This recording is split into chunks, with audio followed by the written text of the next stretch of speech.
Hi friends, ఇవాళ మనం పాలతో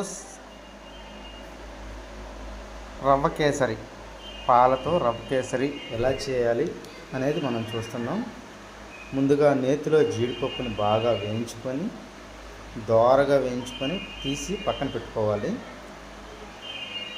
ఆ తర్వాత అదే నేతిలో కిస్మిస్లు కూడా వేసుకొని బాగా దోరగా వేగేంత వరకు, దోరగా మరీ ఎక్కువ మాడనివ్వకుండా, మాడితే బాగోదు, దోరగా వేయించుకొని అవి కూడా తీసి మనం సపరేట్గా ఒక బౌల్లో ప్లేట్లో పక్కన పెట్టుకోండి. ఈ పక్కన పెట్టుకున్నాక బొంబాయి రవ్వ 2 కప్పులు తీసి పెట్టుకోండి. 2 కప్పులు బొంబాయి రవ్వ బాగా ఫ్రై అయ్యేలాగా, అంటే దోరగా వేగేంత వరకు వేయించుకోండి.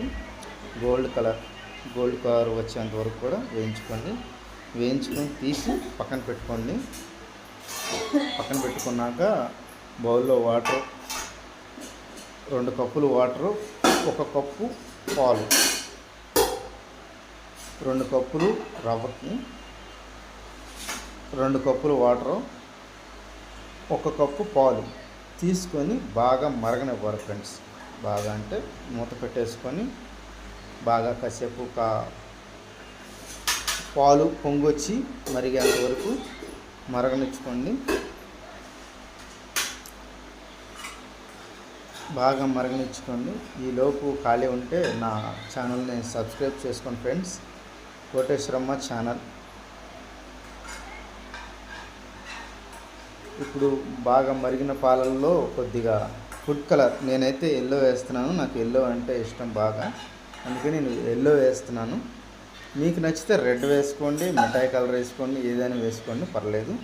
బాగా మరిగిన తర్వాత ఎల్లో ఫుడ్ కలర్ వేసుకొని బాగా మరిగిన తర్వాత మనం పక్కన పెట్టుకున్న బొంబాయి రవ్వ ఉంది కదా ఫ్రెండ్స్, ఆ బొంబాయి రవ్వని తీసి దాంట్లో వేసుకోవాలి. ఉండలు లేకుండా బాగా కలుపుకోండి ఫ్రెండ్స్. ఉండలు లేకుండా బాగా కలుపుకోండి, బాగా కలవాలి. మనం ఉండలు కడితే ఆ టేస్ట్ రాదు. బాగా కలుపుకొని తర్వాత షుగర్ కూడా 2 కప్స్ తీసి రెడీగా పెట్టుకోండి.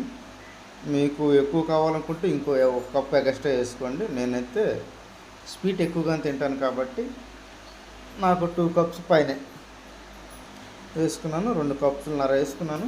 వేసుకొని బాగా కలగ తిప్పుకోండి. బాగా మిక్స్ చేయాలి, మిక్స్ అవ్వాలి. ఎంత బాగా మిక్స్ అయితే అంత టేస్ట్గా ఉంటుంది ఫ్రెండ్స్.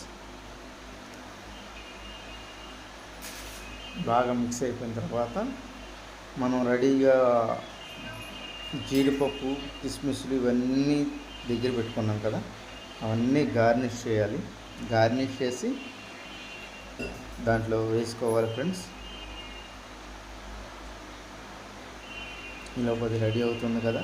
ఈ రెడీ అయ్యేలోపు కోటేశ్వరమ్మ ఛానల్ని మీరు సబ్స్క్రైబ్ చేసుకోండి ఫ్రెండ్స్. సబ్స్క్రైబ్ చేసుకోండి, అలాగే లైక్ చేయండి, షేర్ చేయండి. ఇంకా మరిన్ని వంటలు మీకోసం నేను తీసుకొస్తాను. దాంట్లోనే నేతిని కూడా వేయండి, నెయ్యి కూడా వేయండి. నెయ్యి వేస్తే స్మెల్ మాత్రం సంపేస్తుంది అనుకోండి. ఆ నేతి స్మెల్కే మనకి ఇంకా ఎక్కువగా తినాలనిపిస్తుంది, అంత బాగుంటుంది నేతి స్మెల్. నాకైతే నెయ్యి వేస్తే అసలు ఆగలేకపోయాను నేను, వెంటనే తినేయాలని. కానీ కొద్దిగా చల్లారితే ఆ టేస్ట్ బాగుంటుంది. మరీ వేడి మీద తింటే మన నోర్లు కాలుతాయి. ఓకే ఫ్రెండ్స్, రెడీ అయిపోయింది మన పాలతో బొంబాయి రవ్వ కేసరి. మీరు కూడా ఇంట్లో ట్రై చేయండి. చాలా సింపుల్, చాలా ఈజీగా రెడీ అవుద్ది, అలాగే చాలా టేస్టీగా కూడా వచ్చింది ఫ్రెండ్స్. మీరు కూడా ట్రై చేయండి.